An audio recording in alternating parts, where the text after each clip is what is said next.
I love this. I might also answer this on my Instagram. Lizzie Feist.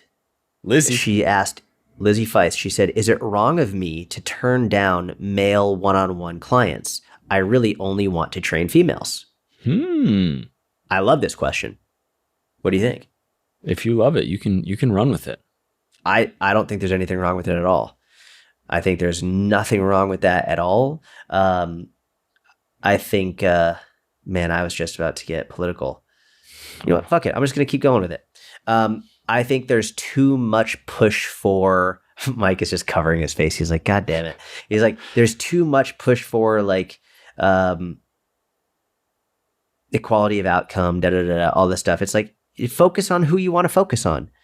Now, if you're like, I only want to work with white people, that's a fucking problem. Like that's not okay. But hey, I only want to work with women. Cool. I only want to work with men. Cool. I only want to work with basketball players. Cool. Fine. Like there's nothing wrong with that at all, because especially in a general circumstance, like men and women go through very different things, and generally they have very different needs. They have often have very different goals. Oftentimes it's they feel more or less comfortable speaking to someone of the opposite sex. So like if you feel more comfortable and that's what you want to focus on, great. I think that's amazing. And don't let anyone say, well, you should also work with men too. It's like, if you want to work with women, just only work with women. Yeah. It's your business.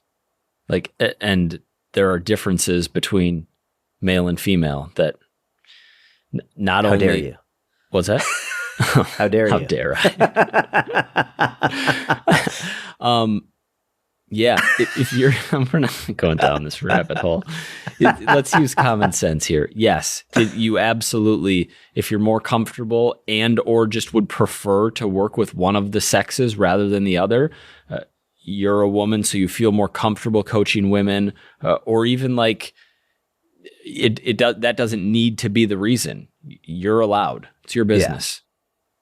Yeah. Work with who you want to and who you're better at working with. This is kind of like we could say this with anything. Like if you enjoy training high level athletes and someone who's 75 years old and overweight comes to you wanting to lose body fat and has, really struggles with their relationship with food and has binge eating issues, and you're like, that's not who I work with. That's okay. You don't have to work with everybody. Maybe this is a little more of a hot button question. Maybe it's not even. Like we might be overthinking it, but because it's male, female, but like you as the coach and as the CEO of your business get to pick the population who you want to work with. And, kindly, if a man applies for coaching and you're not taking men on, tell him that and say, by the way, I know a handful of good coaches. I'm happy to refer you to one who I think does work with you. Like, great. Love that. Yeah. Do you seemed to think that because she was asking the question that she felt like she would be doing something wrong if she didn't take on male clients? Yeah, the way she phrased it, she said, she literally wrote, is it wrong of me to turn down male one-on-one clients? I would only like to train females. Yeah.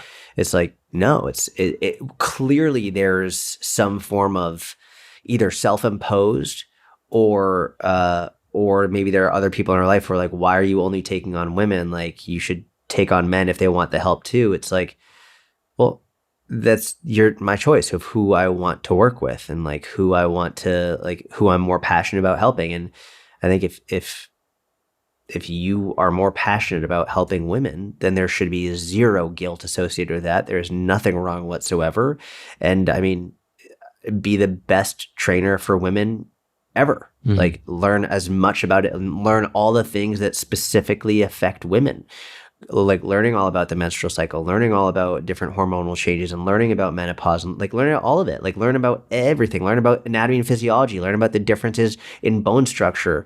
Look at the differences in injury rates in different parts. Like oftentimes women will have injuries, whether it's in their ACL or often lower back pain. Like look at things that are affecting women, and that.